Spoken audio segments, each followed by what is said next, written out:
بسم اللہ الرحمن الرحیم وقل جاء الحق وزهق الباطل ان الباطل كان زهوقا. بسم الله الرحمن الرحيم وآية لهم أنا حملنا ذريتهم في الفلك المشحون وخلقنا لهم من مثله ما يركبون وإن نشأ نغرقهم فلا صريخ لهم ولا هم ينقذون إلا رحمة منا ومتاعا إلى حين. صدق الله العظيم. رب اشرح لي صدري ويسر. سورہ یاسین شریف کی تفسیر چل رہی ہے. اللہ تعالیٰ نے سورہ یاسین شریف میں توحید یعنی اللہ کے ایک ہونے کی دلائل اس کو خاص طور سے بیان کیا ہے. اللہ تعالیٰ نے اپنی نعمتوں کے ذریعے سے اپنی توحید کو بیان کیا ہے. اسی میں سے ایک نشانی اللہ فرماتے ہیں اپنے توحید کی. وآیۃ لہم، ان لوگوں کے لیے ایک نشانی ہے کہ اللہ تعالیٰ کی ایک ہونے کی. انا حملنا ذریتہم فی الفلک المشحون، کہ ہم نے ان کی ذریت کو بری ہوئی کشتیوں میں سوار کیا. کشتی سب سے پہلے جو بنی ہے وہ نوح علیہ السلام کے زمانے سے بنی، اسی کو اللہ بیان کر رہے ہیں کہ اللہ رب العزت نے نوح علیہ السلام کے زمانے کے جو لوگ تھے دنیا چلانی بھی تھی، اللہ کا عذاب بھی آنے والا تھا لیکن دنیا کو بھی چلانا تھا، تو اللہ تعالیٰ نے ان لوگوں کی ذریت کو، اس لیے کہ انسان اگر باقی ہے تو اس کی نسل چلے گی. تو نوح علیہ السلام کا زمانہ تو ابھی دنیا کے بنے ہوئے کچھ سال ہوئے تھے، تبھی تو قیامت تک لوگ چلنے والے تھے اور قیامت تک انسان پیدا ہونے والے تھے. تو قیامت تک آنے والی ذریت کو اللہ تعالیٰ کہہ رہے ہیں ان کی پیٹھوں کے اندر جو باقی تھی ذریت اور نوع انسانیت، اس انسانیت کی بقا کے لیے ہم نے کشتی بنوائی تھی.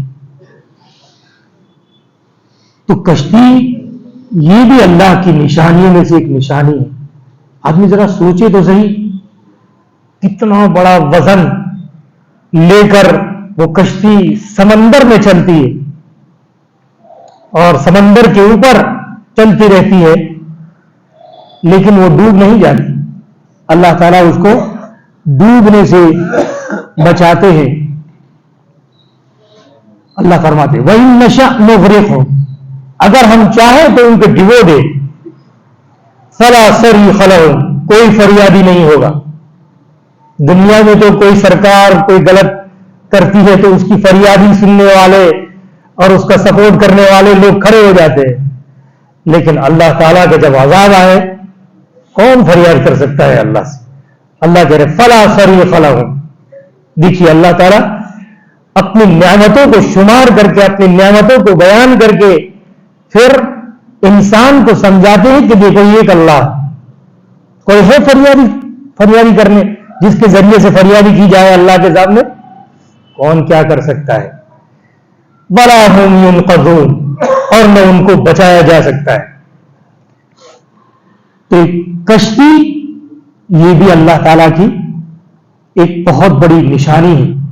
قرآن کریم میں سورہ رحمان ہے کہ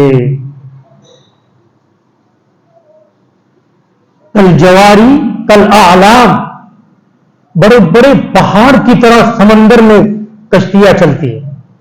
وہ تو ہم جو چلتے دیکھتے ہیں چھوٹی چھوٹی کشتیاں ہوتی ہیں، اب جو سمندر کا سفر آپ کیجئے، اتنی بڑی بڑے جہاز اور کشتیاں ہوتی ہیں، انسان دیکھ کے حیران ہو جاتا ہے. پورا ہوائی جہاز سمندر میں اس کشتی پر اترتا ہے، رن وے ہے پورا سمندر میں، کشتی کے اوپر رن وے جس پر پلین اتر بھی سکتا ہے اور بہت بڑے بڑے جو جنگی جہاز آپ دیکھیے، کشتیوں کے اندر رن وے ہیں، چڑھنے اترنے کے راستے ہیں اور پارکنگ بھی ہے. کئی سینکڑوں جہاز وہاں کھڑے کیے جا سکتے ہیں ایک ہی جہاز میں. اتنا بڑا جہاز. یہ جو دنیا بھر میں جو کشتیاں چلتی ہے، تیل ادھر سے ادھر جاتا ہے، سامان ادھر سے ادھر آپ جاتے ہیں، آپ دیکھیے کبھی گودی پر آدمی جاتا ہے تو حیران رہ جاتا ہے. کتنے بڑے بڑے جہاز ہیں، ایک ساتھ کتنے لاکھوں ٹن بیرل، صرف لیٹر نہیں، بیرل کئی لاکھوں ٹن اس کے اندر تیل بھرا ہوا ہوتا ہے، لیکن وہ کشتی میں ایسے چلتا ہے، سمندر میں ایسے چلتا ہے جیسے زمین پر چلتا ہو. تو یہ بھی ایک سوچ لیں. اصل چیز ہمارے یہاں کیا ختم ہو گیا؟ سوچنے کا مزاج ختم ہو گیا ہے. آدمی سوچے تو اللہ کہہ رہے کہ اگر ہم چاہیں تو ان کو ڈبو کے رکھ دے. اور دنیا میں اٹلانٹک کا جو جہاز تھا بہت بڑا، 1 کلومیٹر لمبا تھا، اور اس کے بنانے والے نے یہ دعویٰ کیا تھا کہ یہ جہاز ڈوب نہیں سکتا، یہ جہاز نہیں ڈوب سکتا ہے، اور پہلے ہی سفر میں ڈوب گیا. پہلے ہی سفر میں ڈوب گیا، ابھی تو شروع ہوا ہے اس کا. تو اللہ تعالیٰ نے کہا کہ تم اپنی طاقت کو سب سے اونچا شمار کرتے ہو، تمہارے سے کوئی بڑا طاقتور ہے؟ جہاں انسان خود سری پر آ جاتا ہے، انا ربکم الاعلی، فرعون نے کہا میں سب سے بڑا رب ہوں، اللہ نے نہیں چھوڑا. تو انسان جب غرور کرتا ہے اللہ تعالیٰ کو تو بالکل پسند ہے. تکبر چرا میں کونی خطا میں کونی، اچھا شادی کہتے تکبر چرا میں کونی خطا میں کونی، خطا میں کونی تکبر عزازیل را خار کرد بزندان لعنت گرفتار کرد. تکبر ہی کو شیطان نے گمراہ کیا ہے. جہاں انسان سمجھتا ہے کہ مجھے کوئی کچھ کہنے والا نہیں، میں جو چاہوں کروں، وہی اس کی پکڑ اللہ تعالیٰ ضرور کرتا ہے. دنیا میں آج تک کسی متکبر کو اس کی حال پر اللہ نے چھوڑے رکھا ہو ایسا کبھی نہیں ہوا ہے. جتنے بھی ظالم اور جابر اور بڑے بڑے بادشاہ آئے اللہ نے سب کو ختم کیا ہے. کوئی ایک ہو، اور عجیب و غریب اپنی قدرت کاملہ سے ختم کیا ہے، سیدھے سیدھے ختم نہیں کیا. نمرود نے حکومت اور اس کا دعویٰ کیا، اللہ نے ایک مچھر سے اس کو ہلاک کیا، چھوٹی سی چیز سے. اللہ خود کہہ رہا ہے کہ ہم آسمان سے فوجیں تھوڑی اتاریں گے ان کو ہلاک کرنے کے لیے، ہمارے لیے تو ایک چھوٹی سی چیز ہے اس کو ہلاک کرنا. تو اللہ تعالیٰ اپنی قدرت سمجھاتے. اللہ کو سمجھو. جب انسان کے دل میں اللہ کی قدرت جمع ہو جاتی ہے نا، پھر اللہ تعالیٰ کے حکم کو عمل کرنا، اللہ کے حکم کو ماننا نہایت آسان. اور جس کے دل میں اپنی غرور اور گھمنڈ ہو، اس کو تم کتنا ہی سمجھاؤ، اللہ کا کتنا ہی اس کے سامنے نام لو، لیکن وہ کہے گا نہیں، میں نہیں مانوں گا. اور جہاں انسان کے دل میں خدا ہوتا ہے اس کا دل نرم ہوتا ہے. اس لیے اپنے دل میں اللہ کو بٹھانا چاہیے. تو اللہ تعالیٰ فرماتے ہیں کہ آپ دیکھیے تو صحیح.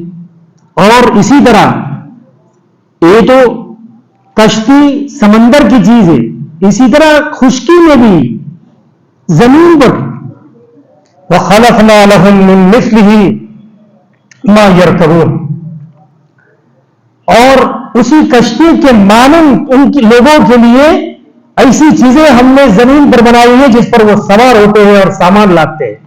کشتیوں میں سامان لاتے تھے پہلے زمانے میں، سیدھی سادی ہوتی تھی، تو اسی کے مقابلے میں اونٹ تھے کہ اونٹ پر بھی ایک کشتی جتنا سامان آ جاتا تھا. وہ تو ہم نے دیکھا نہیں ہے، بہت وزن اٹھاتا ہے اونٹ. اسی طریقے سے جیسے جیسے زمانہ بڑھتا ہے اللہ تعالی کشتی کے اندر جس طرح سمندر میں رد و بدل کرتا ہے اور سمندر کے جہاز بڑے بنتے ہیں، تو زمین کے اوپر بھی سواریاں بڑی بنتی جاتی ہیں. دونوں کا کمپیریزن اللہ تعالیٰ ایک ساتھ چلاتا ہے. جہاں جب قرآن کریم کی آیت اتری اس وقت کشتیاں چھوٹی چھوٹی تھی، ایک ہی کشتی کا سامان ایک اونٹ پر آ جاتا تھا، اللہ نے اس کے مقابلے میں اونٹ رکھا، اور جیسے جیسے کشتیاں بڑی ہوئی، سامان زیادہ لگنے لگا، ایسے ہی اللہ تعالیٰ نے زمین کے اوپر بھی ٹرک تو لگا دیا، ٹرک کے ساتھ ساتھ بڑے بڑے جہاز لگا دیے، ہوائی جہاز جس پر بہت زیادہ سامان لدا جاتا ہے۔ جس طرح سمندر کے اوپر کشتی چلتی ہے اور سمندر کو اللہ تعالیٰ نے اس کشتی کو ڈوبنے سے بچایا ہے کشتی، اسی طرح آسمان کے اندر بھی وہ ہوائی جہاز تیرتا ہے گویا کہ اس طرح سمندر میں کوئی آدمی تیرتا ہو، یہ ہوا میں تیرتا ہے، ہوا اس کا کچھ نہیں بگاڑ سکتی جب تک اللہ تعالیٰ نہ چاہے۔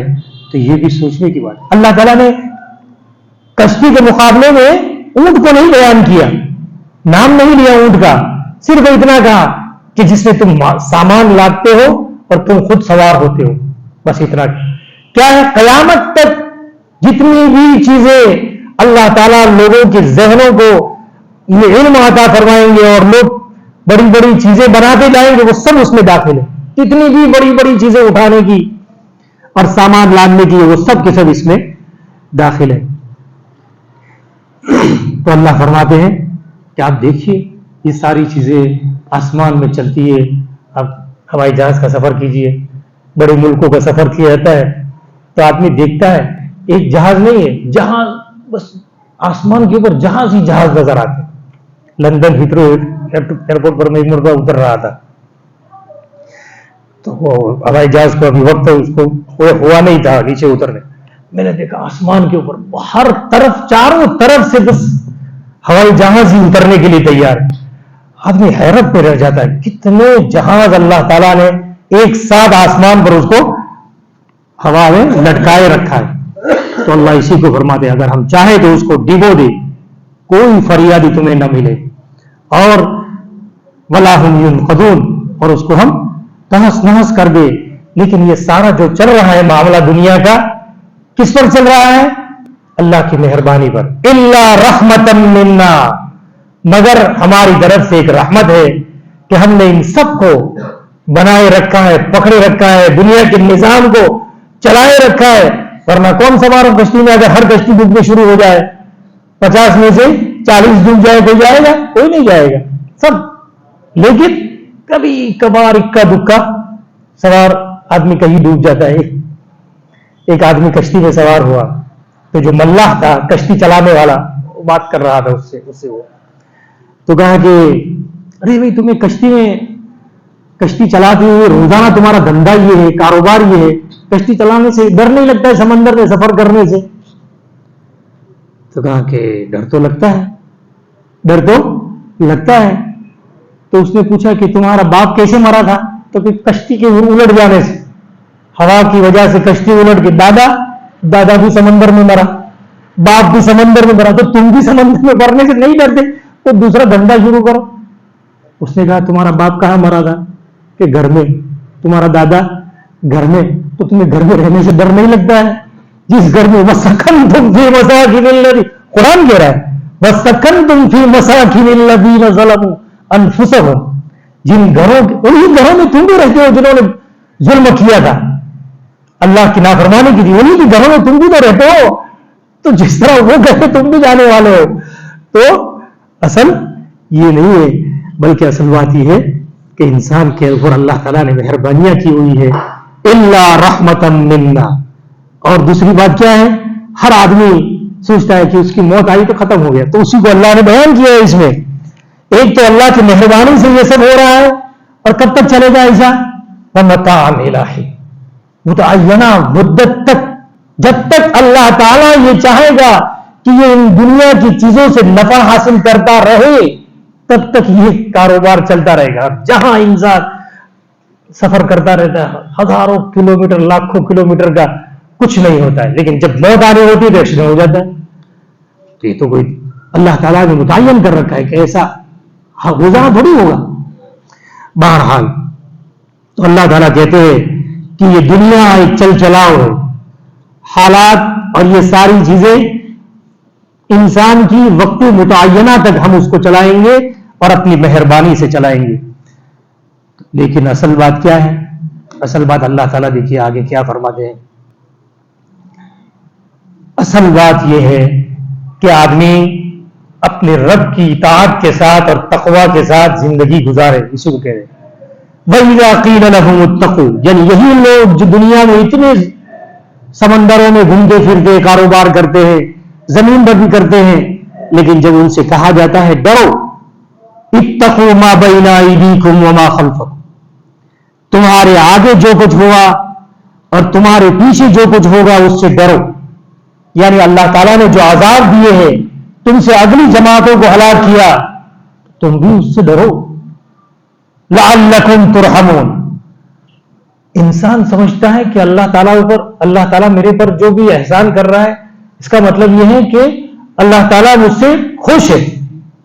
یہ خوشی کی چیز نہیں ہے، یہ تو دنیا کی منفعت ہے. اصل چیز اللہ تعالیٰ کے ساتھ تقوی ہے. تقوی کے ساتھ، اللہ کی اطاعت کے ساتھ آدمی اگر زندگی گزارتا ہے تو اس کے ساتھ وہ رحم کا معاملہ ہے. ورنہ انسان کے اوپر جتنی بھی نعمتیں برستی ہیں وہ رحمت کی وجہ سے ہے ضرور، لیکن اللہ تعالیٰ اس سے خوش ہونا اور رضا کا پروانہ ہونا یہ اللہ کی دلیل نہیں ہے. تو اللہ تعالیٰ کہہ رہے کہ تم اپنے آگے پیچھے کے حالات کو ذرا دیکھو، ایسے ہی بس ایک ہی طرف جا رہے ہو نہیں. آگے پیچھے کا مطلب یہ نہیں ہے کہ صرف آگے اور پیچھے دیکھو، بلکہ اللہ یہ سمجھانا چاہتے ہیں کہ اپنے اطراف کی چیزوں کو دیکھو. اللہ کے عذاب کو دیکھو، مرنے کے بعد ہونے کو دیکھو کہ تم سے اگلے لوگ بہت سارے حالات پیدا ہوئے. کہیں زلزلہ آ گیا بہت بڑا، ترکی میں ابھی جلد قریب میں آیا 1-2 سال میں، 50-60 ہزار ایک ساتھ لوگ مر گئے. کہیں سیلاب آیا، سونامی آیا، کئی لوگوں کی زندگیاں تباہ ہو گئی، ان کے گھروں کو اجاڑ دیا گیا. لیکن آدمی کیا کرتا ہے، میرے پر تھوڑی آیا، تھوڑی دیر سوچ کر ادھر ادھر کر کے چھٹی کر دیتا ہے. تو یہ انسان کا مزاج ہے. اور پھر وہی اپنی پرانی ترتیب جو خدا کی نافرمانی کے ساتھ چل رہی تھی چل رہی. تو اللہ تعالیٰ اسی کو سمجھا رہے ہیں کہ اپنی ڈگر کو ذرا سدھارو، اپنی زندگی کو صحیح کرو اور اپنے آگے پیچھے کے معاملات کو دیکھو. تم عذاب نہیں بھی آیا لیکن تمہارے آگے پیچھے لوگ تو مر رہے ہیں، تو وہی تو ہے کہ وہ مر کے جا کہاں رہے ہیں، اس کو ذرا دیکھو. اگر یہ آدمی دیکھ کر اپنی زندگی کو صحیح بنانا شروع کر دے تو اللہ تعالیٰ فرماتے ہیں لعلکم ترحمون، شاید تمہارے اوپر رحم کیا جائے. وما تأتیہم من آیت، لیکن انسان کی شکایت اللہ تعالیٰ کرتا ہے کہ انسانوں کی عادت کیا ہوتی ہے، وما تأتیہم من آیت من آیات ربہم الا کانوا عنہا معرضین. اللہ کی کوئی نشانیوں میں سے کوئی نشانی ان کے پاس آتی بھی ہے تو بھی، میں نے کہا نا کہ عذاب آیا، دیکھا، معلوم کیا، اپنے قریب میں سے آیا، دیکھ کے اپنے آنکھوں سے آیا، لیکن پھر بھی کیا کرتا ہے، کچھ دن کے لیے اس کو احساس ہوتا ہے لیکن پھر عنہ معرضون. اللہ تعالیٰ کہہ رہے اس سے اعراض کر کے جو اپنی پرانی ترتیب پر ہے اس پر چلے جاتے. تو اپنی زندگی کے اندر اپنے رب، یہ کیوں ہوا، ایک سوال ہے، ایسا کیوں ہوا؟ وہی تقوی نہیں ہے، اللہ کا خوف نہیں ہے.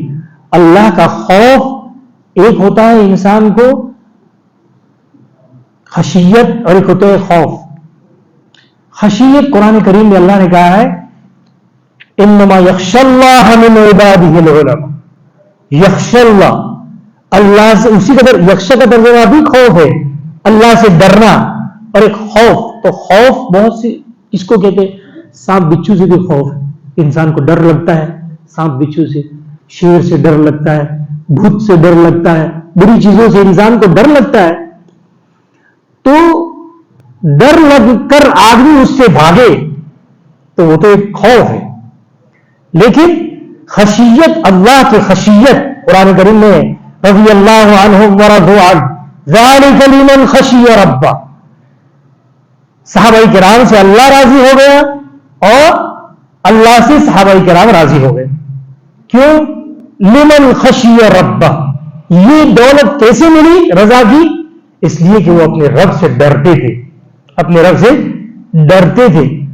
تو ایک خشیہ کا لفظ اللہ نے جو بیان کیا، اس کا مطلب یہ ہے کہ جس سے ڈرے اس کے قریب جائے، جس سے ڈرے اس کے قریب. جیسے مثال کے طور پر بچہ اپنے ماں سے ڈرتا ہے، مارتی بھی ہے ماں اس کو، لیکن چھوٹے سے بچے کو آپ دیکھیں ماں مارے جاتی ہے لیکن اس کی گود میں گھستا ہے، اس کی گود میں، اس کو یہ پتا ہے کہ اگرچہ مارے گی یہ لیکن پیار بھی یہی کرے گی، مجھے بچائے گی بھی یہی. تو اس کا نام ہے خشیت، اس کا نام ہے. تو وہ چیز اپنی زندگی میں پیدا کر. اللہم اجعلنی اخشاک کأنک اراک، حدیث میں دعا ہے، یا اللہ مجھے سب سے زیادہ ڈرنے والا بنائیے آپ سے. کیسا ڈرنے والا؟ کہ ڈرو ایسا کہ تیرے قریب آ جاؤ، تیرے قریب آ جاؤ، ایسا ڈرنا. تو اس کا نام ہے اللہ کی خشیت. اور وہ آپ عذاب کو یا کسی پریشانی اور تکلیف کو دیکھ کر جو تم ڈر رہے ہو وہ اللہ سے نہیں ڈر رہے ہو، مر جانے سے ڈر رہے ہو. تم مر جانے سے ڈر رہے ہو کہ مر گیا تمہیں مصیبت آئی اور مجھ پر مر گیا. نہیں، اصل ڈرنا.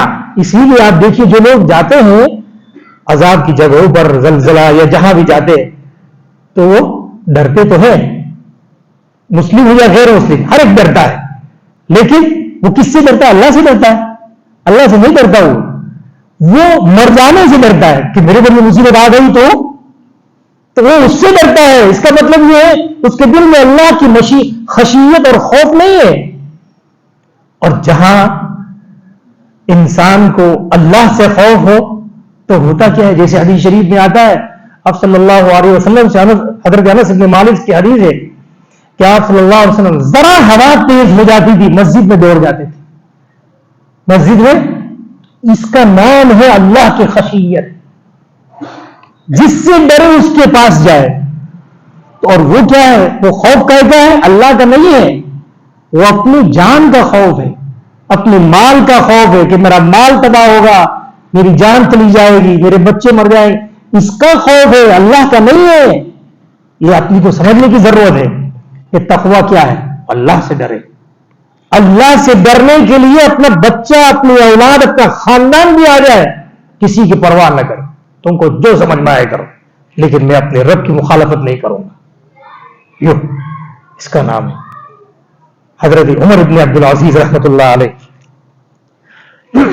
وہ حکومت بہت زبردست، آدھی دنیا سے زائد پر حکومت کی، بڑا مال ان کے پاس تھا، لیکن حکومت سے ایک پہلے بھی بے حساب نہیں لیتے تھے بغیر کسی اجرت کی. ایک مرتبہ عید کا دن تھا، ہر ایک کے گھر سے کھانے کی خوشبو آتی تھی، لیکن ان کے گھر میں بچے ان کی کچی پیاز اور روٹی کھاتے تھے. تو ان کو دیکھ کر اب ظاہر بات ہے اپنے گھر میں اپنے بچے سب مٹھائی اور حلوہ پوری کھا رہے ہو اور اپنا بچہ عید کے دن اور وہ بادشاہ اور کچی پیاز اور روٹی کھا رہا ہو تو آدمی کو احساس تو ہوتا ہے. تو بچوں کو بھی ہوتا ہے کہ یار ہم کو کچھ ملتا ہے نہیں.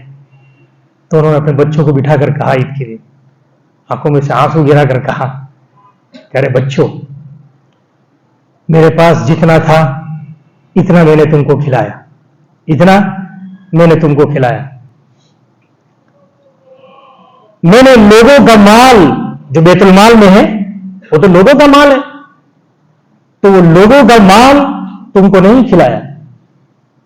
کیا تم یہ چاہتے ہو کہ تمہارا باپ جہنم میں جلے اور تم خوشیاں مناؤ؟ ایسے زبردست طریقے سے اپنے بچوں کو سمجھایا.